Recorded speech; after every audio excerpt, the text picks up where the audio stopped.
Hey Keith, why are you here? You don't have a seat, just go home now.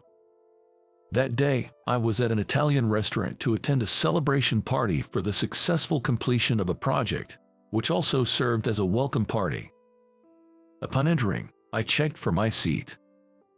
Huh? Keith, what's up? I don't have a seat. What? As I stood puzzled at the entrance of the restaurant, Landon, my boss, came over with a smirk on his face. Hey Keith, why are you even here? Hi, Landon. I was just troubled because my name isn't on the seating chart. What are you babbling about? You don't have a seat. It seems that he had arranged this welcome party and deliberately hadn't prepared a seat for me. As he loudly insulted me without caring about the stares from those around us at the entrance of the restaurant, a well-dressed, portly man hurried over. Landon, do you even know what you're saying? My name is Keith. I'm a 22-year-old employee. Having started working right after high school, this year marks my 4th year in the workforce. There's a reason why I didn't go to college and instead chose to work. This was because in the fall of his senior year of high school, Marco, my father, who until then had been in good health and had never caught a cold, suddenly fell sick and was hospitalized. During dinner with my family, my father suddenly clutched his chest and collapsed. I could hear my mother's scream like cry from afar as I stood frozen, unable to do anything but watch as he was taken away in an ambulance. At the hospital, he was diagnosed with acute myocardial infarction, a terrifying disease where the blood vessels that supply blood to the heart muscle become blocked, rapidly cutting off blood flow. Fortunately, he was able to survive because he was able to undergo surgery at the hospital immediately, but since part of his heart's function did not recover, he could not work as hard as before and was forced to take a leave of absence, as his progress had to be monitored and controlled through a rehabilitation program and medication. He had been a top salesman for a large local manufacturer of electrical machinery, and I believe we were fairly well off. However, when my father became seriously sick at a young age and was unable to work as a salesman as he wished, and my mother devoted herself to taking care of him, I decided to become independent as soon as possible to give my parents peace of mind, and decided to find a job after graduating from high school, instead of continuing on to higher education. My parents repeatedly tried to persuade me, saying, "We have enough for college expenses. Don't worry if you want to pursue higher education." But my determination was firm. I decided to find a job, but it was difficult because I was already approaching the fall of my senior year of high school, and it was too late in the year to make the shift from seeking higher education to seeking a job. Nevertheless, wanting to ease the burden on my bedridden father and my mother, who was devoted to his care, I aimed for a job that paid well, but it was difficult as the job openings themselves were already gone. That's when a glimmer of hope appeared. My father offered me a job at the company where he worked. Seeing my desperate search for a job, he spoke to the president of his company, asking if he could help find a job for me. "Keith, I just got a call from Mr. Johnson of our company."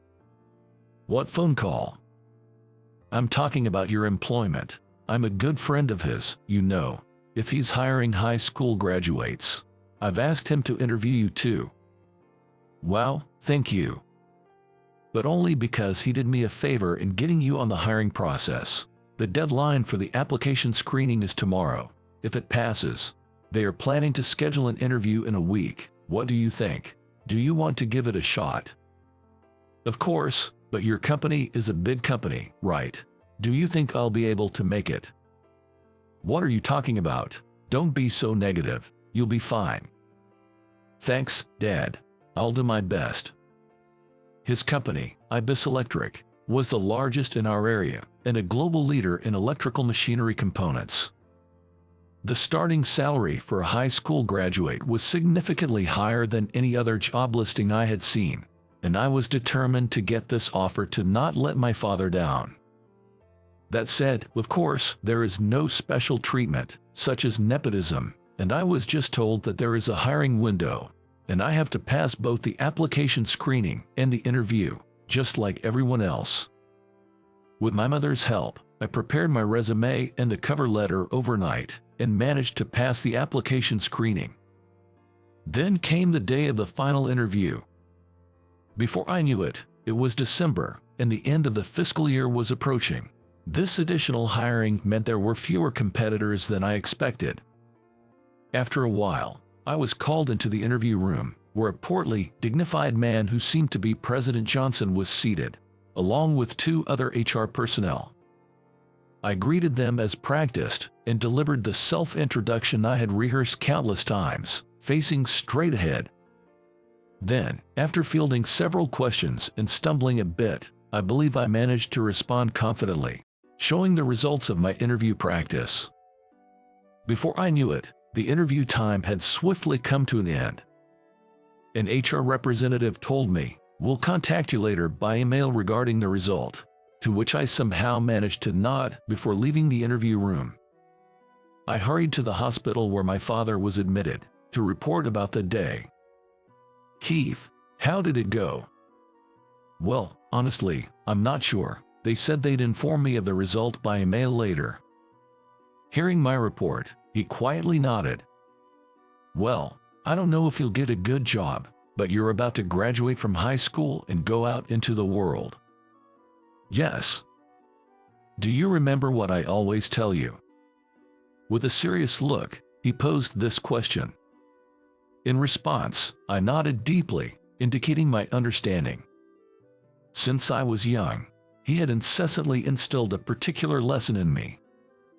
Of course, we value our relationships with people and never forget to have compassion for others, right? Yes, that's right. Whether it's work, friends, or family, relationships between people are what matter most. As you go out into the world and engage with more people than ever before, if you always respect others and act with compassion, everything will go well. Also, I playfully interrupted his following words. Don't just think it, act on that feeling, right? I've heard it so much, I can already hear it in my mind's ear. Ha ha ha. All right, but if you've got it in your head, then you'll be fine. Dad, thank you for everything this time. I ended up needing your help after all. You don't have to say that, okay? It's because I got sick that I caused you unnecessary worry. It's a parent's responsibility to do the least they can. You're a smart guy, even without your parents' favoritism, and you have the right spirit. Don't forget, if your job search turns out successful, it's because of your own abilities. With those words, he smiled kindly. When the offer letter arrived at home later, my mother and I cried tears of joy together. I managed to secure a job just in time, right after my high school graduation. As a celebration of my first job, she left my dad in the hospital and took me to a steakhouse. The taste of that steak and my father's jealous face are memories I'll never forget. And so, I stepped into society full of great hopes as a working adult. Upon joining the company, my first assignment was in the sales department, where my father had once worked. Known as one of the most demanding jobs in the company, the sales department was also considered one of its most prestigious. On my first day, as I nervously introduced myself, I was greeted by a room filled with ringing phones and a tense, hostile atmosphere. Everyone's a bit swamped with work right now. Try to find something you can do and start by going through the training materials at your desk. Also, answering the phones is a rookie's job, so I'm counting on you. Yes. My colleagues and superiors were all busy, seemingly lacking the time and resources to train a newcomer like me. The job of sales was incredibly diverse, involving not only selling products but also handling corporate sales for large orders and coordinating with numerous suppliers to ensure a steady supply of necessary parts and materials. I proactively sought out tasks to learn, and, following my father's teachings, I always put compassion for others first in my work. At first, I memorized the names and faces of about 40 people in the sales department within 3 days. I was the first to pick up the phone, making sure to capture all the details of the caller's request and relay messages accurately. Through small acts of consideration, taking the initiative to find work, and being the first to help where hands were needed, I constantly thought about what I could do and what others needed, and I kept on acting accordingly. Max, there was an inquiry from Anderson Company about the delivery deadline for some parts. I've attached the product assembly schedule document to the email, so please check it and get back to them. Keith, got it. Thanks a lot. Your work really covers all the bases. Things have somehow gotten easier since you came. No, it's not, but thanks. Yes, truly it is. I've been able to breathe a little easier thanks to you. Hey, how about you come with me to a sales call next time? Thank you. I'd love to join you. Thus, the gap between me and my senior colleagues and superiors, who might have initially seen a newcomer as a burden, gradually closed, and the tense atmosphere softened, leading to smoother communication. As a result, I got more opportunities to learn and rapidly picked up the job, and the joy of being assigned my own clients in record time, just 6 months after joining, is unforgettable. I also succeeded in securing several significant contracts by adopting a considerate approach towards clients and partners, who appreciated my attitude. Every time I closed one contract, I received more and more referrals from clients, and my sales performance improved remarkably. 3 years after I was assigned to the sales department, I had grown into one of the top salesperson in the company, competing for the top spot. All of this was thanks to my father's teachings. By the time I had matured into an excellent salesperson, his health had finally improved enough for him to return to work. Actually, after the 18-month sick leave benefit period had ended, he had already been working from home in an administrative role through remote work, but this time, he was making a full return to the office. Seeing him, dressed sharply in a suit and heading off to work after such a long time, moved me to tears. My father, who had suddenly clutched his chest and collapsed with a pale face 3 years ago, was then a little thinner, but just as lively as he used to be, greeting with various people at work. The entrance to the company's office building was crowded with people delighted by his return since the morning, and I was impressed, knowing that he truly was a top salesperson well remembered by Mr. Johnson. Everyone, I apologize for any concern you may have had about my health problems. I am back in full swing today and will continue to dedicate myself to the development of the company. Marco, we've been waiting for you. Congratulations on your return. Please continue to share your goodwill with all of us. Afterward, it seemed he was called by Mr. Johnson and briskly headed to the president's office. After watching him leave, I felt somewhat curious about his popularity and asked a senior colleague next to me for the reason. I learned that he had a nickname, the legendary bonus distributor. The origin of the nickname was that every time he clinched a big deal, boosting the company's performance dramatically, the company paid small bonuses to all employees as a way of sharing the profits. Thanks to his sales achievements, bonuses had been distributed to all employees numerous times, making him a hero in their eyes. Learning about this side of him that I hadn't known at home filled me with pride. And then, in the afternoon of the same day, I was suddenly called to the president's office. "Excuse me. Sorry for calling you out so suddenly." "No problem. What is this about, Mr. Johnson?" "Actually, I wanted to discuss the possibility of transferring you to one of our subsidiary companies." "Excuse me. I was talking about this with your father this morning." Hearing that, I remembered seeing him heading to the president's office in the morning. Transfer, as in. Don't take this the wrong way. We highly value your work. Then why? Well, it's actually your father's idea. Mr. Johnson explained the details of the transfer, and I agreed to accept the offer after understanding the reasons behind it. "I understand. I'll do my best." Thus, as my father returned, I was transferred to the company by Mr. Johnson, The new company specialized in sensor devices and, acknowledging my past achievements, assigned me to their sales department.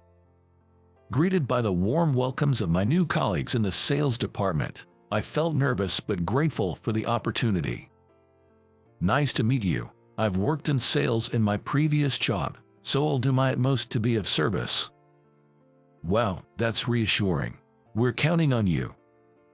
Welcomed by friendly colleagues, I felt good about accepting the offer, but there was one person who seemed to have it in for me from the start, a troublesome figure. His name was Landon, my direct superior. Landon, a graduate of the highly prestigious University of New York, was a troublesome individual who often boasted about his elite status. On the first day, when I went to greet him, he openly mocked me for being a high school graduate, and since then, I've been enduring his harassment every day. "I'm Keith, newly assigned to the sales department. I look forward to working with you." "So, you're a high school graduate, right?" "Well, yes." "Wow, really a high school grad? Unbelievable." "Unbelievable? What do you mean by that?" "I'm the elite who graduated from University of New York. Working with someone who's just a high school graduate like you is embarrassing and too bad." Landon sneered, ridiculing my educational background from the moment we met. From then on, Landon began to spend his days making fun of me because of my low education and incompetence. One day before a meeting, "Hey, Keith, make sure you prepare the materials for tomorrow's meeting properly." "Tomorrow? I haven't been informed of any schedule." "What an idiot. I'm talking about my meeting." "Excuse me. Being kind enough to give a job to someone as incompetent as you, who only has a high school diploma, I must be really nice. Make sure you do it properly, right?" "Understood." Like this, Landon began to dump all sorts of tasks on me. Despite struggling with Landon's treatment, a few months into my job, I was selected to be part of a major project related to the IoT implementation for a large transportation company. In today's society, sensors are used in all kinds of places. Not only in automatic doors, but also in toilets, faucets, lighting, and many other household applications. The advancement of IoT is being pushed forward in various scenarios, and it's no exaggeration to say that the future of our business hinges on the success of this venture. Eager to contribute, I joined this significant project, but Landon's harassment didn't stop there. "Keith, I've booked conference room A for tomorrow's meeting." "Tomorrow? What's the meeting tomorrow for?" "What are you talking about? There's a pre-presentation executive report tomorrow, right?" "Wait a minute, I was told that the meeting is scheduled for the day after tomorrow." "What? Not this again. What a hassle." Thus, being deliberately given the wrong schedule was a daily routine, and on one occasion, harassment continued, such as being asked to make major revisions to presentation materials the night before a presentation because the materials needed for a meeting with a client were hidden, or not being told only to myself about communications. "Hey, Keith, you took the documents from my desk without permission."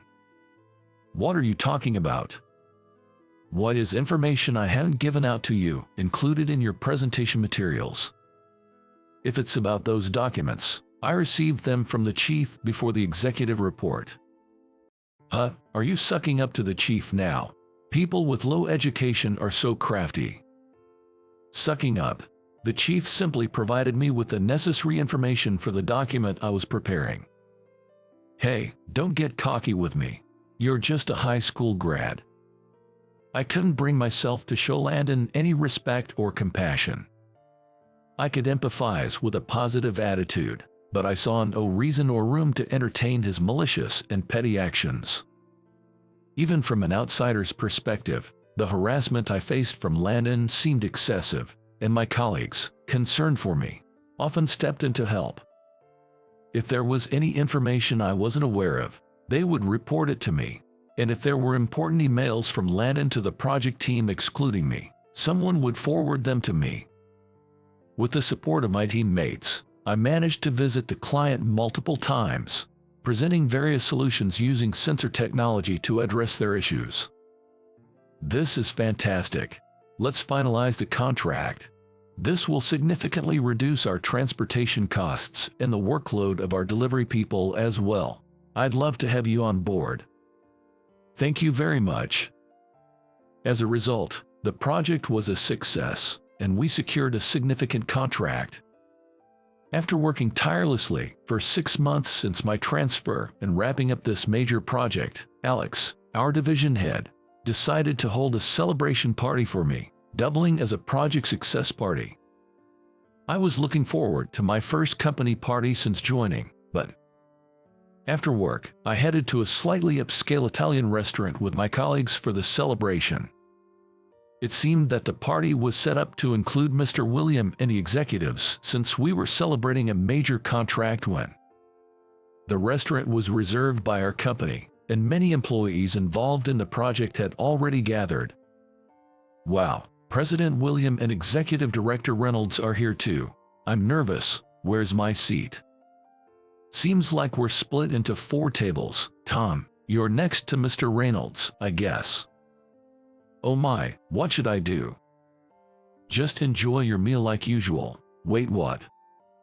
Keith, what's up? There is no name of mine here.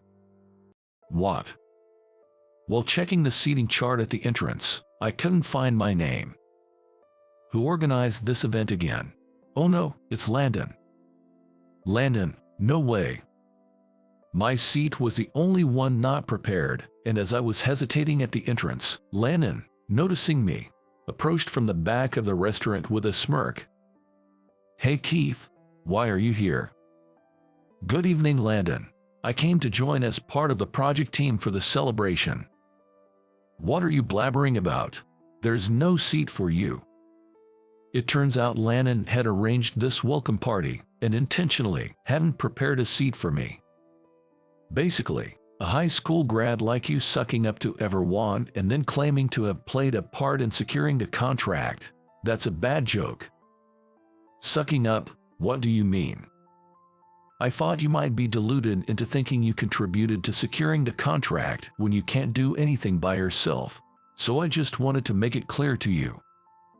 Landon then monopolized a conversation, belittling me loudly at the entrance without concern for the surrounding stares.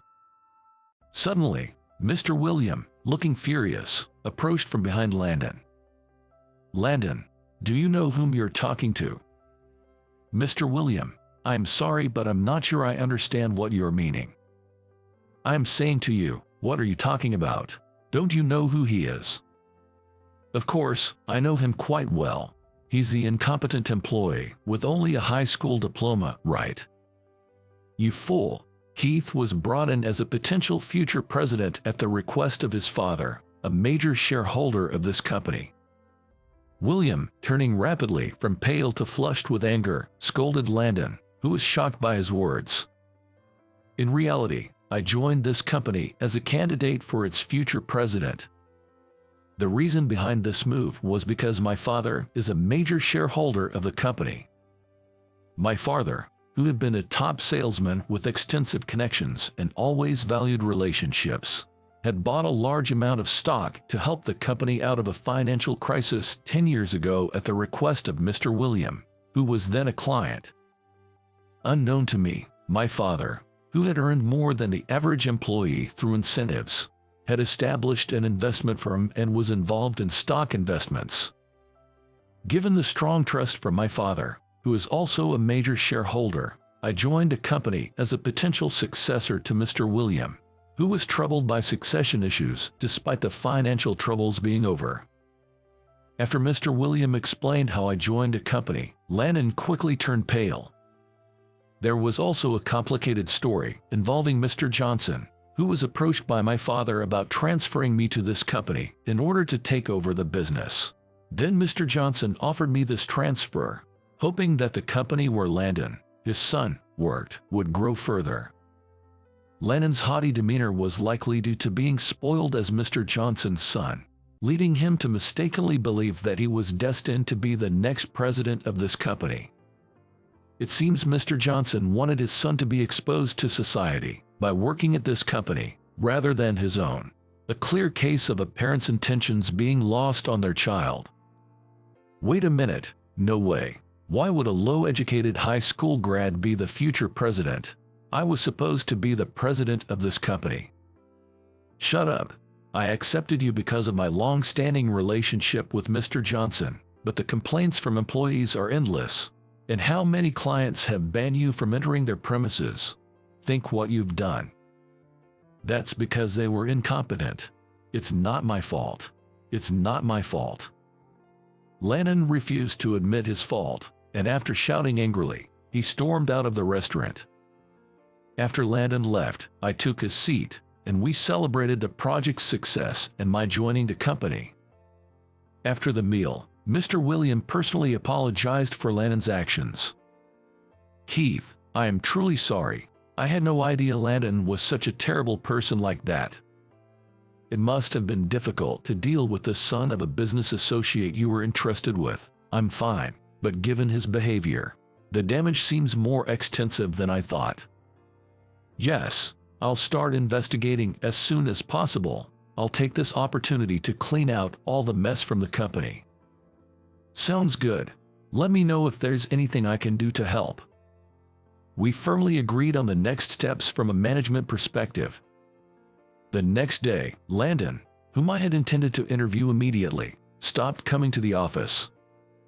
In addition to this, employees who had endured his harassment, flaunting his status as the son of a client company's president, collectively blew the whistle on his arrogant behavior, sloppy work, and nuisances. It appears he habitually belittled others as incompetent or uneducated, and resorted to petty insults like poor or ugly towards those he deemed inferior in academic credentials.